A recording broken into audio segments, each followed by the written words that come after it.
This is a single leg reach back to a wall. So I'm going to start a couple of feet from a wall. How far depends on how challenging you want it to be and how tall you are. So I'm going to start about 3 feet.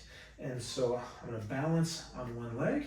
And the exercise is I'm going to reach this back towards the molding on the floor, gentle tap, and then press back up with the front leg. Reaching back, pressing back up. To make it more challenging, I can move further forward. Now I have to really start to reach that leg back. Tap, it's back there somewhere, and then press this leg up. That might have been a little far for my height. I'm gonna press this here and then press back up. So what's happening here is one of the concepts we teach a lot is hip hinging, how to move and get connected to your hips for a lot of different injuries as well as athletic performance. And it's one of the more challenging concepts that we teach. So we have a ton of videos on this, but we've been finding that giving people a target, having something external that gets you moving away in the right direction, in the right ways, tends to be more helpful than some internal cues of trying to feel what your body's doing. So the wall, for a lot of people, is really nice for that, is now it tells my brain I have to reach my toe back. The only way I get closer is if I also send my hips back. We often see when we try other ways, people tend to get a little bit of movement and then they start to go from their trunk or their spine. And so this seems to, for a lot of people, get their hips moving in the right direction.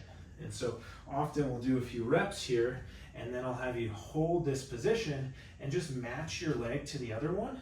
And this tends to be a pretty good deadlift or hip hinge position on two legs that may be challenging to find if we just go at it from the top down on two legs. So we're getting into this with an external target, but it's a great single leg exercise on its own. Some other just technique cues. We want to be roughly kind of straight through the torso, maybe a little squeeze back of the shoulders, embrace of the core.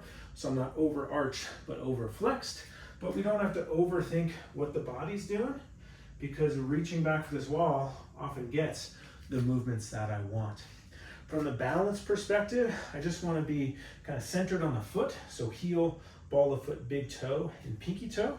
All of those down and knee right in the middle of the foot, trying to minimize any big wobbles. To make it a bit easier, or if you feel discomfort, get closer to the wall. And then to make it a bit harder, you saw earlier, I'm gonna get further away, and now I really have to sink in. When you come up, I want you to think about pushing that front leg into the ground. That gets my leg muscles going rather than trying to lead with my low back there. Finally, if this is becoming easy, we can add some weight here. So I got dumbbells, just a little squeeze back here. I'm gonna find this balance, reach back, reach back, reach back. There's the wall, press back up. And so this makes it more of a weighted exercise, more of kind of a hip hinge into the glutes. Depending on how far you go, you may get into the hamstrings a little bit and press back up. So it can be a great option if you're learning how to do an RDL or a deadlift or a hip hinge, or we're just trying to get you to feel and move through the hips without as much happening through the trunk and the spine. Give it a shot. It tends to feel really nice, but of course don't continue if it's causing any symptoms for you.